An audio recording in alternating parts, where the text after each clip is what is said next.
Assalomu alaykum, hurmatli o'quvchilar. Darslarimizni davom ettiramiz. Biz o'tgan darsda to be mavzusini o'tgandik. To be mavzusini darak shaklini o'rgangandik.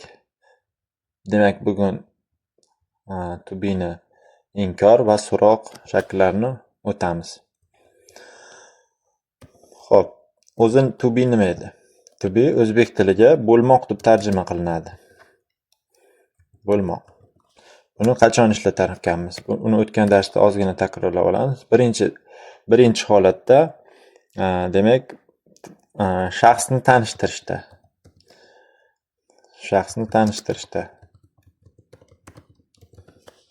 Xo'p, ikkinchi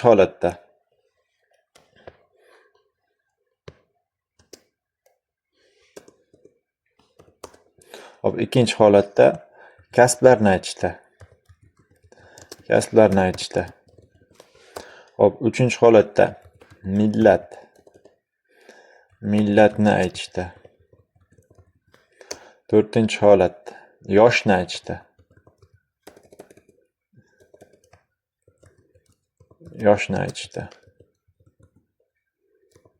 Bu juda ko'p holatlar ishlatiladi. Demak, asosiylar shular. Masalan, bizda kishilik olmoshlari bor. To'g'rimi? Masalan, I. Bu men degani. Buni oldingi darslarimizda ham ko'rganmiz. You siz yoki sen degani. Xo'p, bundan keyin he o'g'il bolaga nisbatan u bola. Xo'p, she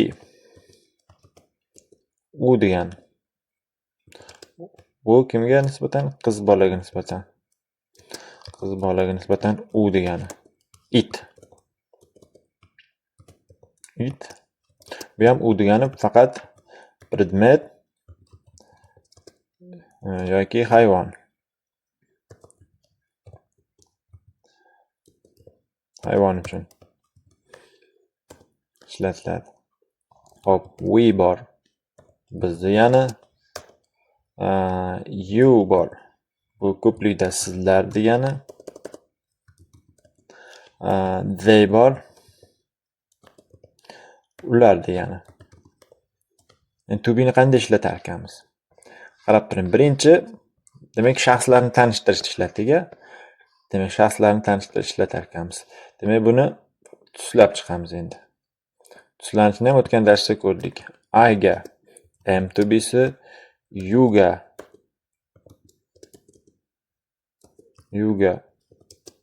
are, demak, he ga is, she ga ham is, it ga ham is tushar ekan.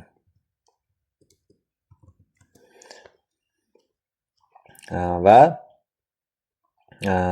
we ga are, you ga are, they ga ham are tushadi ko'plikda. Demak, endi mana bu tepadagini men bu yoqqa nusxalab olaman.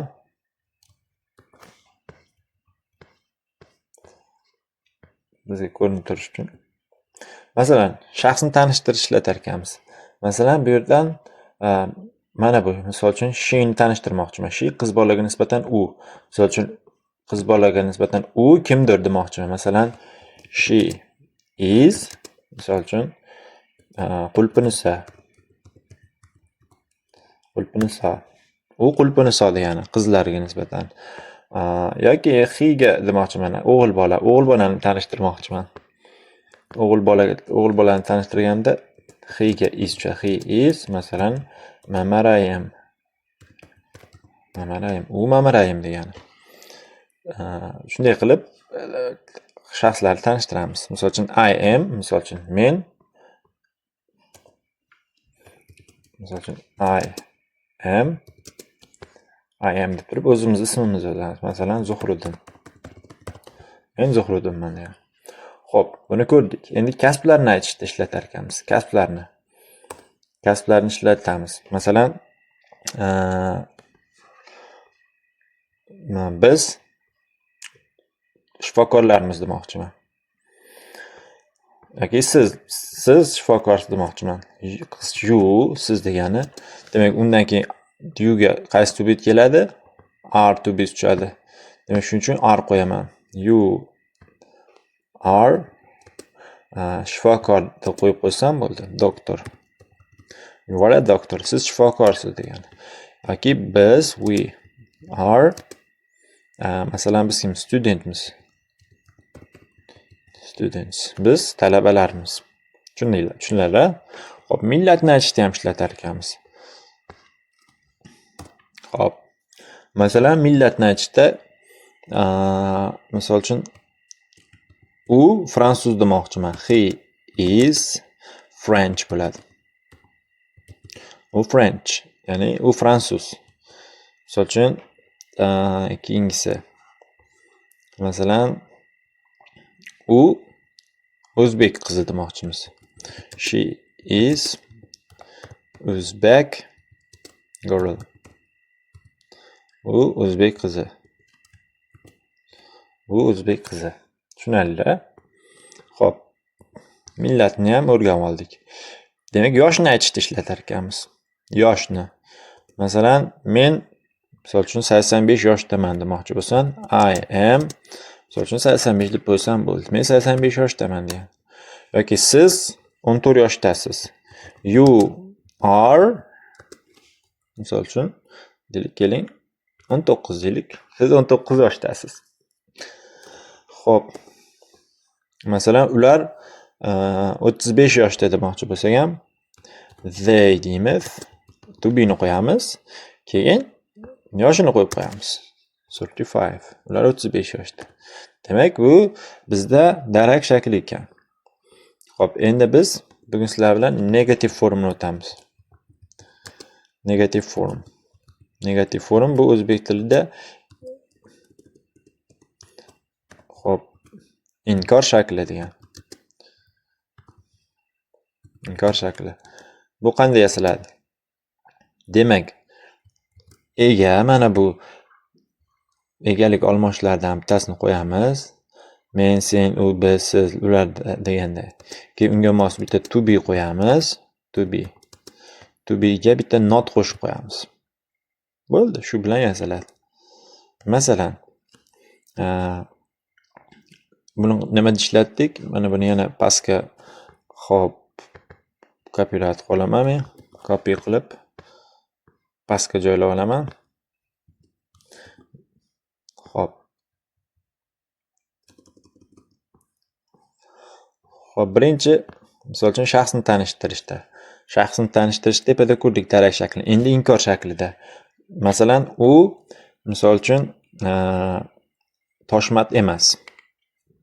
Demak, he deyman, is deymanda, undan keyin not qo'yar ekanman. Tepada he is ni o'rgandik. Endi he is not deyman. Toshmat. He is not Toshmat. U Toshmat emas, u Eshmat. Demak, he is Eshmat. Tushuninglar-a? Xo'p, yoki bo'lmasam kasblarni aytishda ishlatar ekanmiz. U shifokor emas, u o'qituvchi demoqchimiz. She is deymanda, undan keyin not qo'yaman. She is not, misol uchun a doctor. U doktor emas. She is a teacher. U o'qituvchi. Hammaga tushunarli bo'lyapti-a? Xo'p, yana millatni aytishda ishlatar ekanmiz. Millatda u o'zbek emas. U misol uchun rus. Keling, men deymiz. I am, men rus emasman, men o'zbekman demoqchiman. I am deymanda, I am not deyman. I am not Russian. Men rus emasman. I am Uzbek. Bo'ldi, juda ham oson, juda ham sodda. Xo'p, yoshini aytishda ishlatar ekanmiz. Yoshini aytishda nima deymiz? Masalan, deylik, ular 18 yoshda emas. Ular 20 yoshda deyman. They deyman, are deyman. Mana bu formulaga qarab. Mana egani qo'ydim. Subject. Bular they bo'lib kelyapti mana. Xo'p, undan keyin unga mos to be qo'ydim. Z ga are qo'ydik. Undan keyin not qo'yaman. They are not 18. Ular 18 yoshda emas. They are 20. Ular 20 yoshda. Demak, bu bizda inkor shakli. Demak, mavzuyimiz tushunarli bo'ladigan bo'lsa, shu joyda yakun yasaymiz. Endi biz keyingi darsda so'roq shaklini ko'rib chiqamiz. Demak, mavzularimiz tushunarli bo'layotgan bo'lsa, darsimiz ma'qul kelayotgan bo'lsa, like bosib, obuna bo'lib qo'yishni esdan chiqmasin. Biz xudo xolisa Roundup'ning 0-qismidan boshlab toki 6-qismigacha bo'lgan barcha mashqlarni, barcha mavzularni birgalikda bajarib chiqamiz. Sog' bo'linglar.